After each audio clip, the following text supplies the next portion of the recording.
यो कालू जी, उठिए भी।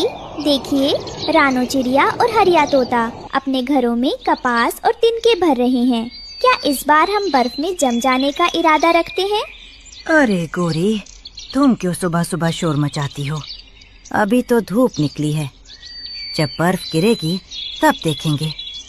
मुझे थोड़ा और सोने दो। नींद में बहुत अच्छे सपने आ रहे हैं। दोस्तों, ये रहे हमारी आज की वीडियो के प्यारे सब्सक्राइबर्स और फॉलोअर्स के नाम। शालू, उज्जवल, रवि, लियन आचार्य, जैनब। जो नहीं चुने गए, चिंता मत करो, अगली बार तुम भी बन सकते हो जंगल के सुपरस्टार। दोस्तों, अगर आप भी चाहते हैं मैं आपका नाम अपनी कहानी में लूं, तो देर किस बात की, जल्दी से कमेंट करके अपना नाम हमें भेज। तालाब पर पानी पीते समय गोरी को बाकी पक्षियों की बातें सुननी पड़ी। क्यों गोरी बहन, कालू भाई ने घर पक्का किया या अभी भी खराटे मार रहे हैं? सुना है इस बार ठंड बहुत कड़की की होगी। हरियाली बहन, उनकी क्या कहें। वो तो कहते हैं कि कुदरत खुद उनका ख्याल रखेगी। मुझे तो शर्म आती है उनके आलस पर। शर्म से काम नहीं चलेगा गोरी, वरना इस बार तुम्हारे घर की छत उड़ जाएगी। पत्नी के ताने सुनकर कालू गुस्से में बहुत दूर निकल गया, जहां उसकी मुलाकात एक शिकारी चील से हुई। चील भाई, सब मुझे निठल्ला कहते हैं। अगर आप मुझे खाना चाहते हैं तो खा लीजिए। ऐसी बेइज्जती वाली जिंदगी से तो मरना अच्छा है। अरे भाई, तुम तो बड़े भावुक निकले। मैं तुम्हें खाऊंगा नहीं, बल्कि तुम्हें अमीर बनाऊंगा। अगर तुम मेरा साथ दो तो हम पूरे जंगल का अनाज और अंडे चोरी कर सकते हैं। चील और कालू ने मिलकर एक बुरी योजना बनाई। सुनो चील भाई, मैं सब पक्षियों को कहूँगा कि दूर वाले मैदान में बहुत दाना गिरा है। जब सब वहाँ जाएंगे तो आप उनके घरों से अंडे और फल गायब कर देना। बड़ा तेज दिमाग पाया है तुमने। ठीक है, तुम उन्हें भेजो, मैं यहाँ अपना काम शुरू करता हूँ। कालू वापस आया और सबको झूठ बोलने लगा। अरे भाइयों बहनों, जल्दी चलो, पुराने किसान की गाड़ी पलट गई है और मैदान में ढेर सारा अनाज बिखरा पड़ा है। इससे पहले कि रात हो जाए, सब जाकर अपनी बोरियां भर लो। कालू भाई, क्या आप सच कह रहे हैं? आप तो कभी इतनी अच्छी खबर नहीं लाते थे। अरे मुझ पर भरोसा करो, मैं यहाँ रुककर तुम्हारे घरों की रखवाली करूँगा। जैसे ही पक्षी दाना लेने गए, शिकारी चील ने हमला बोल दिया। वाह, कालू ने अपना वादा निभाया। ये रहे रानों के ताजे सेब और ये रहे कुछ कीमती अंडे। आज तो मेरा पेट भर जाएगा। चील एक एक करके सबके घरों से सामान अपनी बोरी में भरने लगा। जल्दी करो चील भाई, बातें कम करो और बोरी जल्दी भरो। अगर कोई पक्षी दाना न मिलने के कारण जल्दी वापस लौट आया तो मेरी गर्दन फंस जाएगी। और सुनो, वो ताजे सेब मेरे लिए छोड़ देना। गोरी को सेब बहुत पसंद है। अरे डरपोक कौवे, तू फिक्र मत कर। जब तक वो वापस आएंगे तब तक हम बादलों के पार होंगे। देखो, इस तोते के घर में तो शहद भी है। आज तो दावत बड़ी शाही होगी। शाम को जब पक्षी खाली हाथ लौटे, क्योंकि वहाँ कोई अनाज नहीं था, तो उन्होंने अपने घर उजड़े हुए पाए। हाय, मेरे बच्चों के अंडे कहाँ गए? मेरा सारा जमा किया हुआ अनाज गायब है। कालू भाई, आप तो रखवाली कर रहे थे, फिर ये कैसे हुआ? अरे रानो, मुझे क्या पता, मेरी तो आंख लग गई थी। लगता है कोई बड़ा शिकारी आया था। आंख लग गई थी? कालू, तुम एक कौवे हो जिसकी नींद जरा सी आहट पर खुल जाती है। इतना बड़ा हादसा हो गया, शिकारी ने घर उजाड़ दिए और तुम खर्राटे लेते रहे। ये बात गले से नीचे नहीं उतरती। मेरे बच्चों के लिए संजोया हुआ शहद भी ले गया वो लुटेरा। कालू भाई, अगर तुम जाग रहे होते तो कम से कम शोर तो मचा सकते थे। अब इस कड़ाके की ठंड में हम भूखे पेट कहाँ जाएंगे? कालू भाई, तुम तो बड़े वीर बन रहे थे कि मैं रखवाली करूँगा। अब देखो, सबके घोंसले मिट्टी में मिल गए हैं। तुम यहाँ सुरक्षित बैठे हो और हमारे घर बर्बाद हो गए। ये कैसा पहरा था तुम्हारा? अरे, अब क्या सारा दोष मुझ पर डाल दोगे? मैं तो खुद डरा हुआ हूँ। क्या पता वो शिकारी मुझे भी मार देता। शुक्र मनाओ कि मैं जिंदा हूँ, वरना तुम्हें खबर कौन देता। जाओ जाओ, अब रोने से कुछ नहीं होगा, अपनी किस्मत को दोष दो। रानो को कालू की बातों पर यकीन नहीं हुआ। उसे कुछ दाल में काला लगा। वो अपने घर पर बैठी थी। कुकू बेटा, मुझे लगता है कालू और उस चील के बीच कोई रिश्ता है। कालू की आंखों में आज डर नहीं बल्कि चालाकी थी। हमें कुछ ऐसा करना होगा कि कोई हमारा घर ना तोड़ सके। रानो सबको लेकर नारियल के बगीचे में पहुंची। साथियों, घास के घर कमजोर होते हैं, क्यों ना हम इन गिरे हुए नारियल के खोल का इस्तेमाल करें। ये इतने सख्त हैं कि चील की चोंच भी इन्हें नहीं तोड़ पाएगी। बात तो सही है रानो, पर इन्हें काटना और घर बनाना बहुत मुश्किल होगा। मुश्किल है पर नामुमकिन नहीं। हम सब मिलकर रात भर मेहनत करेंगे। सारी पक्षियों ने मिलकर नारियल के गोल खोलों के अंदर उन्हें गर्म घास से भर दिया। वाह, ये नारियल के घर तो बहुत मजबूत और गोल मटोल हैं। अब देखते हैं कौन अंदर घुसता है।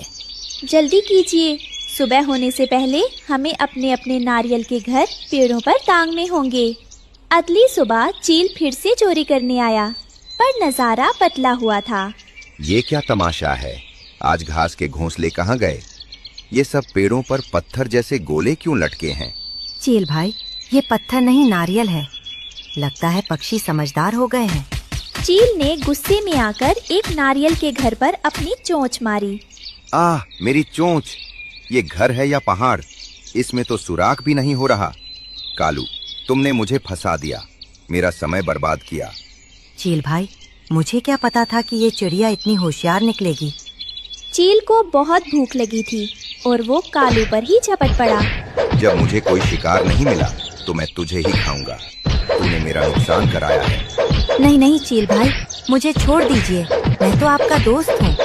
कालू अपनी जान बचाकर वहाँ से भाग खड़ा हुआ।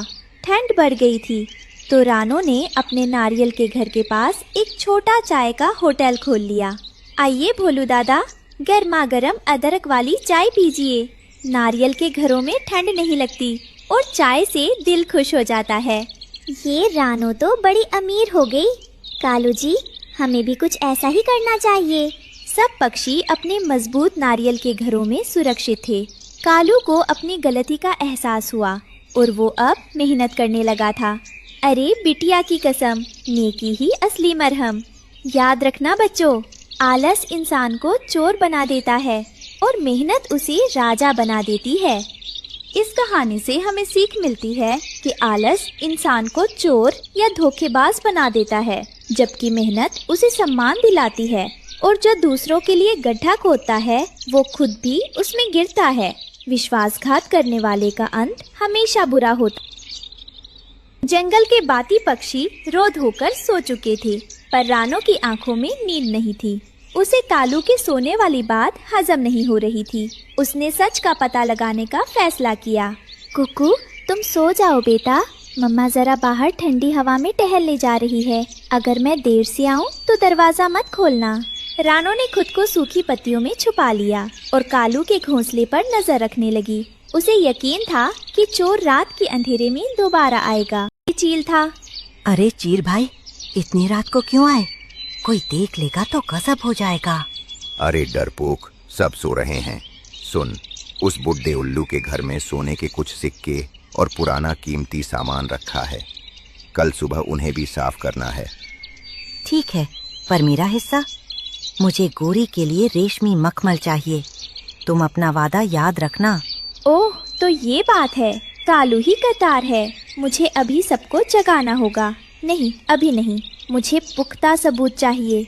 रानो चुपके से वहाँ से निकली और सबको जगाकर नारियल के बगीचे में ले गई। उसने सबको कालू की गद्दारी के बारे में बताया।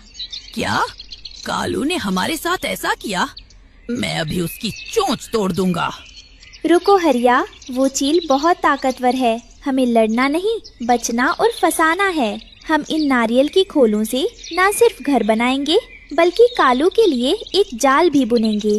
रानो ने गद्दार कालू को पकड़ने के लिए एक बहुत ही चतुराई भरा जाल बुना उसने चिपचिपा रस और तीखी जंगली मिर्च का पाउडर इकट्ठा किया। बल्लू दादा, ये देखिए, मैंने मिट्टी के गोल गोले बनाकर उन पर सफेद रंग कर दिया है। ये बिल्कुल पक्षियों के असली अंडों जैसे दिख रहे हैं, पर इनके अंदर बहुत ही शक्तिशाली गोंद और मिर्च भरी है। वाह रानो, जैसे ही चील इन अंडों को उठाने की कोशिश करेगी, उसका सारा शरीर चिपक जाएगा और वो उड़ भी नहीं पाएगी। बिल्कुल, और कालू को लगेगा कि उसने फिर से हमें लूट लिया है, पर इस बार वो खुद अपने बिछाए जाल में फंसेगा। सुबह की पहली किरण के साथ कालू फिर से अपनी डाल पर रखवाली का नाटक करने लगा। तभी शिकारी चील आसमान से बिजली की तरह नीचे उतरी। चील भाई, जल्दी देखिए, उल्लू दादा के घर के बाहर आज 7 चमकदार सफेद अंडे रखे हैं। जल्दी उठाइए और यहाँ से भागिए। वाह, आज तो मेरी किस्मत चमक गई। इतने बड़े और ताजे अंडे, आज मैं माला माल हो जाऊंगा। जैसे ही चील ने उन अंडों पर झपट्टा मारा और उन्हें फोड़ने की कोशिश की, उनमें से जोरदार धमाके के साथ चिपचिपी गोंद और लाल मिर्च का धुआं बाहर निकला। मेरी आंखें, मुझे कुछ दिखाई नहीं दे रहा। ये क्या बला है? मेरे पंख तो आपस में चिपक गए हैं। मैं उड़ नहीं पा रहा। कालू, तूने मुझे जानबूझकर फंसाया है। तूने गद्दारी की है। नहीं नहीं चील भाई, मुझे कुछ नहीं पता। ये क्या हो गया? चील के चिल्लाने की आवाज सुनकर सारे पक्षी जो पहले से ही तैयार थे बाहर निकल आए। कालू डर के मारे कांपने लगा और भागने की कोशिश करने लगा, पर हरिया तोता और गज्जू हाथी ने रास्ता रोक लिया। वाह रानो, जैसे ही चील इन अंडों को उठाने की कोशिश करेगी, उसका सारा शरीर चिपक जाएगा और वो उड़ भी नहीं पाएगी। बिल्कुल, और कालू को लगेगा कि उसने फिर से हमें लूट लिया है, पर इस बार वो खुद अपने बिछाए जाल में फंसेगा। सुबह की पहली किरण के साथ कालू फिर से अपनी डाल पर रखवाली का नाटक करने लगा। तभी शिकारी चील आसमान से बिजली की तरह नीचे उतरी। चील भाई, जल्दी देखिए, उल्लू दादा के घर के बाहर आज 7 चमकदार सफेद अंडे रखे हैं। जल्दी उठाइए और यहाँ से भागिए। वाह, आज तो मेरी किस्मत चमक गई। इतने बड़े और ताजे अंडे, आज मैं माला माल हो जाऊंगा।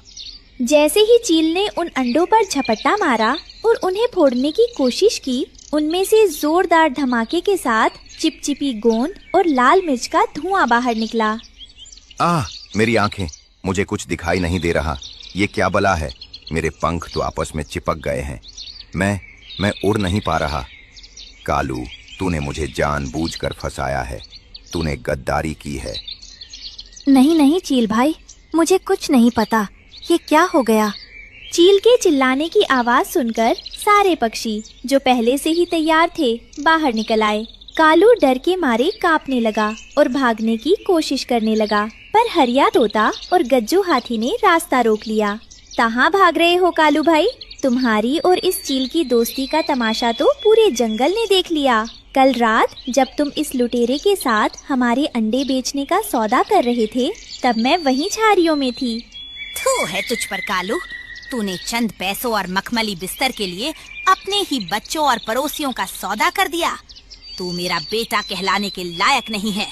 तूने लालच में अपनी माँ का आशियाना भी नहीं छोड़ा। सारे पक्षी बहुत गुस्से में थे। उन्होंने गोंद में फंसी चील और डरपोक कालू को चोंच मार मार कर और पत्थर मार मार कर जंगल की सीमा से बाहर खदेड़ दिया। मुझे माफ कर दो, मैं लालच में अंधा हो गया था। गोरी, मुझे बचाओ, मैं तुम्हारा पति हूँ। मेरा कोई पति नहीं है। तुमने ना सिर्फ इन पक्षियों को बल्कि मुझे भी धोखा दिया। अब तुम इस जंगल की हवा में सांस लेने के लायक भी नहीं हो। भाग जाओ यहाँ से और कभी वापस मत आना। अब जंगल से गद्दारी का साया हट चुका था। सब पक्षियों ने मिलकर अपने घरों को मजबूत बनाया और एक दूसरे की रखवाली का वादा किया। अरे बिटिया की कसम, नेकी ही असली मरहम। याद रखना बच्चों, घर लकड़ी या तिनकों से नहीं, भरोसे की दीवार से बनता है। और जो अपनों का भरोसा बेचता है, उसे दुनिया के किसी कोने में पनाह नहीं मिलती।